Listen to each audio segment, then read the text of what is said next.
FIRESTORM.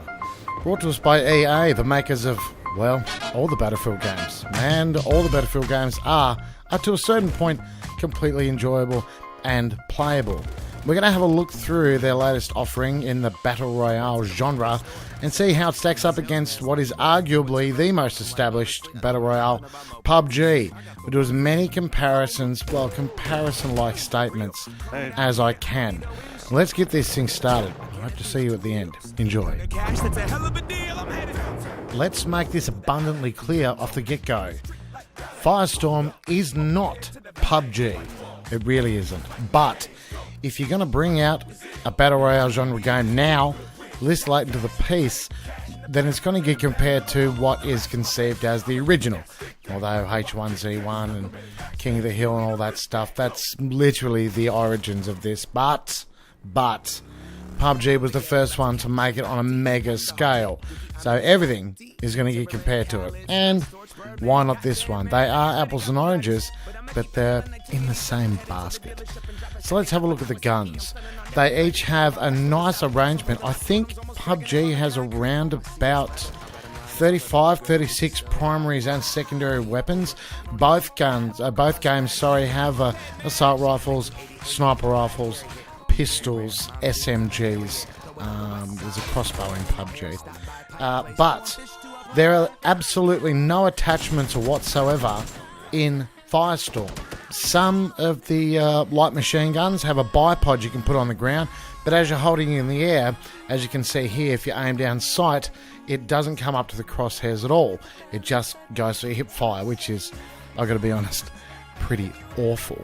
They are also a very loose gun. They get into aim right. Unless you spent a lot of time in this game, really putting the time in with each individual gun, either Battlefield 1 or Battlefield 5, they're pretty much the same when it comes to gun mechanics. You're going to struggle when you first start to get them kills at distance. Up close, completely negligible, exactly the same as PUBG. It's just luck of the hip spray.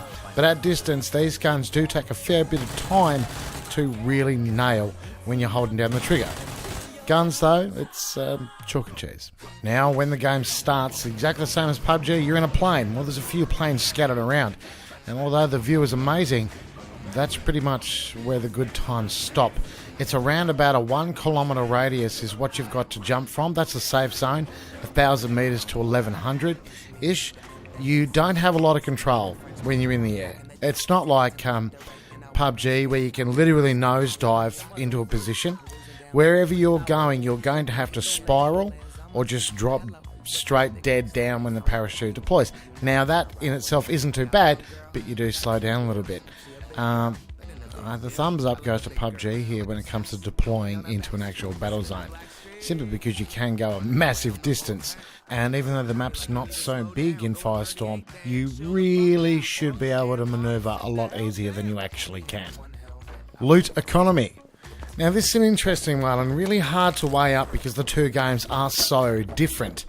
The two games are new and established. But because EA already have Battlefield 5 out and have seen plenty of other Battle Royales, pop up around their game, they really should have kind of known better. This absolute nightmare did happen. I think they may have patched it out, but I'm not sure. As when you shoot someone and try and get their gear, it literally sits on top of the next bit of gear and you can't decisively pick out. The only way to get your stuff is to pick up something you don't want, run away, drop it, and come back, so on and so forth. But that will get you shot. Now for the actual loot economics as you hit the ground for the first time. Well, hands down, this one has to go to FIRESTORM. Because it doesn't matter where you land, there really is always something nearby, be it a pistol at the very, very minimum. It's usually a pistol and honestly a grenade launcher, or at least level 1 gear as minimum. I mean, I have jumped into compounds in PUBG with 4 or 5 buildings and there's only been pistols and that's literally all. Maybe a smoke grenade or maybe a stun grenade, but that's it. So FIRESTORM wins the loot economics table. Vehicles. Now, PUBG, of course, has vehicles in it. They are literally only for transport. Some of them are hilarious for sick flips and good times, and some of them are just poor, slow, and miserable. But it doesn't matter what you're doing in them, it's always hilarious when you're driving them. Firestorm, however, well, they have tanks, they have choppers, they have armoured vehicles, they have everything you need. But is that necessarily a good thing? You can, of course, drive around in a tank and have a certain level of security from small arm fire, machine guns and all that. You're safe as houses. But the loot economics determine that you have to be able to destroy a tank pretty quickly.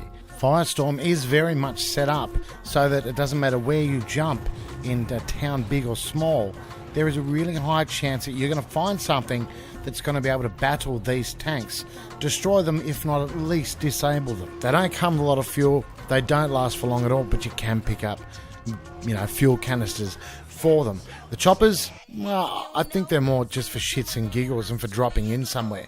They don't go too high, they don't go too fast, they look cool, they're fun to fly, but they take bugger all bullets, and machine gun fire does destroy them really, really, really quickly, as you'll see right here.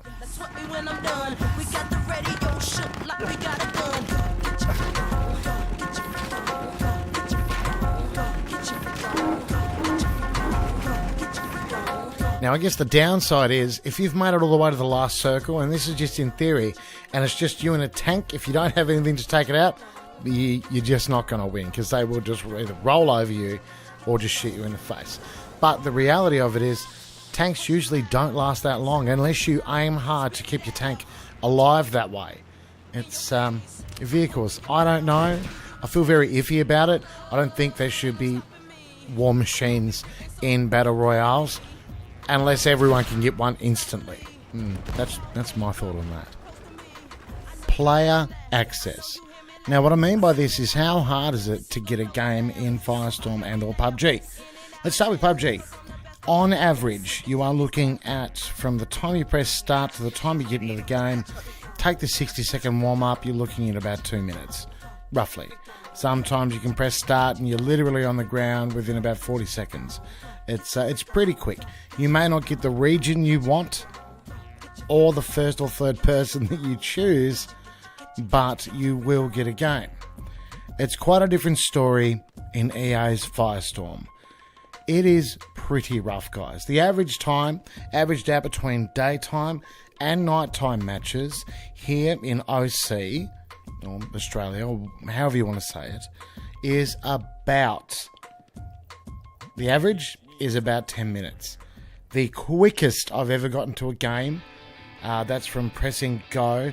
This was with my friends in a lobby, was from go to leaving the plane, about 5 minutes. That's as quick as it gets. 4.5, 5 minutes. The longest I had to wait, and I'm fast forwarding this in the background, was 18.5 minutes. It kept finding teammates for me, but then you couldn't find a game, so it clears the deck and matches you back up with another team. Then searches for a game. If it can't find a game, it clears the deck again, and so on and so forth. It usually times out after about 8 minutes of searching, but during the day, your average wait to get into a game is pretty much about 8 minutes, 6 to 8 minutes. Over night time, it's less if there's OC people playing. But therein lies the problem. OC people are not playing this game, Firestorm, and I can't tell you why. I can tell you why, and here's the honest truth, and pretty much my summation of this video. I can tell you why I won't be playing this game anymore. Because of a few very, very simple facts. Why on earth would someone pay for this game when there is much smoother, much more polished battle royales out there that cost literally nothing? It is full of bugs, this thing. Full of them. I can't go through them all in the video, but it's pretty rough. And although it is by far the most beautiful battle royale I've ever seen, and probably will see for a while, because Battlefield 5 is so pretty, it's just not worth the money you'd pay when something's free. PlayerUnknown's Battleground is twice the battle royale that this is. Now, I know you can call me a fanboy if you want to, that's fine, but it's quick, it's smooth, you can get games. There is and isn't plenty of guns, but that comes down to where you land. Firestorm is more hardcore. It's a first-person shooter. It's rough as guts. The guns are hard to control, but that comes down to skill. If you want to push a learning curve and want to get down like that, and you've always loved Battlefield, then you're probably going to enjoy it, and it doesn't matter what I say. The honest truth is that waiting 8 to 10 minutes to get into a game, I don't think so. It's 2019. We live in a world of instant gratification, and you know what? You paid X amount of dollars for Battlefield. You want that version of it to work properly, but it doesn't. There's no OC guys playing it. Well, very few, and it's just not worth the money. And that is my honest opinion. Take care, everyone. Thanks for listening. I hope you guys have a great day / afternoon / evening. Much love.